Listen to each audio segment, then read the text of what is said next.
Hey, it's Taylor Grant. I'm back. I'm still losing my voice, but I'm here with Bellator Claims Resolution, and I'm committed to get you guys this information because I don't want you to be a statistic of a denial of a claim that is legitimate property damage. So contact us today, bellatorclaims.com. But right now, I'm here to talk to you about the denial of the day.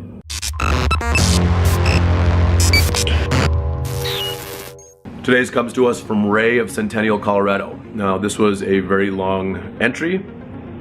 I have shortened it, shrunk it down, so I'm going to try to explain it as we go.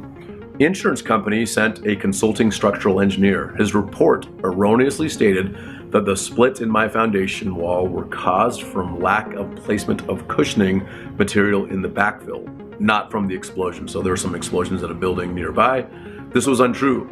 The backfill was placed properly, approved by the county inspections department when my house was built 7 years ago.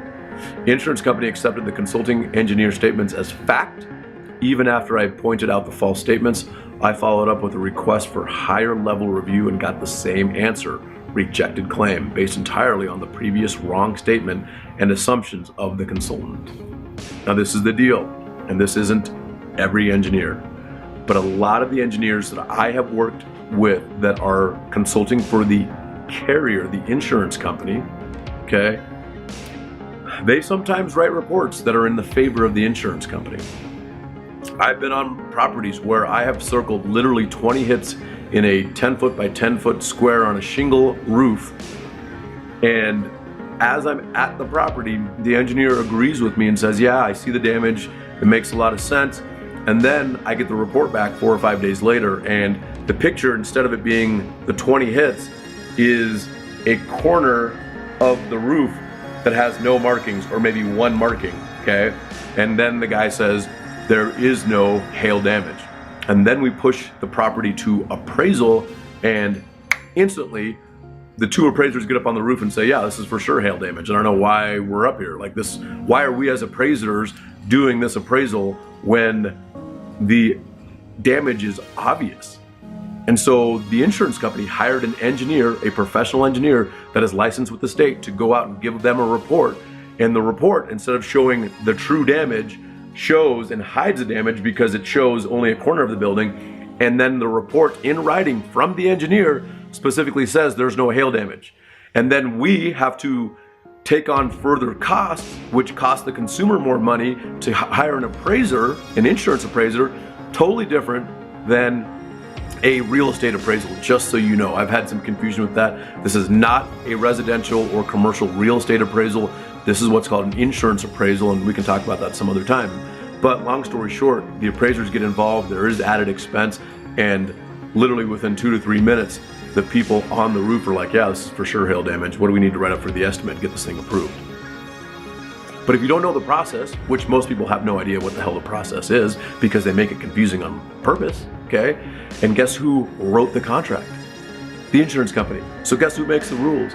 The insurance company. But guess what you can do? You can figure out the rules are, you can level the playing field, you can play fairly and expect them to do the same thing, okay? But this is the deal. A lot of people don't understand that. And the fact that engineers' reports aren't accurate is no big secret. If you watch 60 Minutes and if you look up the engineering scandal of Superstorm Sandy, you will see that the insurance carrier and some engineers were changing engineers' reports to fit their motives, okay? They were changing the engineers' reports to fit their agenda, which is not paying claims, right? And this isn't just my opinion, this is actual fact. People have gone to jail for this, right? So look that up in Superstorm Sandy, and you can see that engineers change reports and insurance companies change engineers' reports, sometimes without their knowledge. So who can you believe? Well, you can believe the person that works for you because they have your best interests at heart. I have a responsibility directly to my clients that I do the best thing for them, not the best thing for me. It's called a fiduciary responsibility, and we have that. But the thing is, people just assume the insurance company is going to do the best thing for them because they're paying the insurance company monthly premiums for the coverage. But then the claims department comes out and denies a claim that is super legitimate. I can't tell you how many claims I've been on like that. Multi-million-dollar claims where the engineering firm says, no, there's no hail damage out here. Nope, not at all. None, zero, zip, zilch. And then we go and do testing on the membrane of the roof, and they take samples and they send it to their lab, and their lab comes back and says no hail damage. And then ultimately we push it and push it and push it and push it, and it gets paid in a multi-million-dollar claim settlement. Right? So who's right here and why? And the thing is, it's not about who's right and who's wrong, it's about being accurate and being honest. That's all we're asking for. Hey, Mr. Insurance Company, Mr. Insurance Adjuster, Mr. Engineer, be fair, be accurate. Stop lying on behalf of the insurance company, because it is total bullshit when you do that. It doesn't help me, the policyholder. And that's what you have to question. Why are they doing this?